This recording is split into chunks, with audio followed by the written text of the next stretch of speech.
Kenaikan harga beras di Pasar Bina Usaha Melaboh dan sejumlah tempat grosiran di Kabupaten Aceh Barat kini sudah terjadi sejak 3 pekan terakhir. Semua jenis beras mengalami kenaikan harga secara berjenjang serta bervariasi, mulai dari Rp5.000 hingga Rp25.000 per karungnya. Melonjaknya harga jual beras ini terjadi pada beras premium yang berisi 15 kilo per karung, sebelumnya dijual Rp180.000. Kini naik menjadi Rp200.000 per karung. Sedangkan harga jual beras medium yang sebelumnya Rp170.000 sekarang naik menjadi Rp195.000 per karungnya.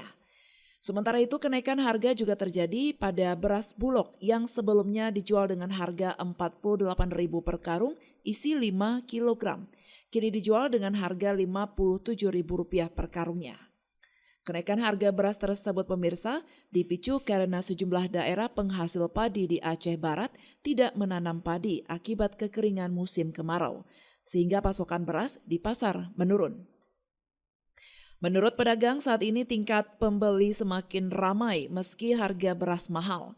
Hal tersebut diakibatkan karena sejumlah warga yang tidak menanam padi terpaksa membeli beras ke kota. Biasanya harga 180 bisa jadi 195, 190 gitu. Sekarang tergolong premium semua, Bang. Premium semua. Nggak ada medium. Medium paling beras bulog yang ada medium. Kalau beras untuk selain bulog nggak ada medium, premium semua ada. Biasanya bulog harganya 50, 48, sekarang 57. Penyebabnya mungkin dari gagal panen, orang nggak turun ke sawah musim kemarau, pasokan beras menurun, Bang. Tambah rame dia pembeli, tambah rame. Walaupun harga naik, pembeli tambah rame karena dari desa turun ke kota cari beras. Dari petani yang biasa nggak beli beras, sekarang beli beras. Dari Aceh Barat, Orian Saputra melaporkan untuk Puja TV Aceh.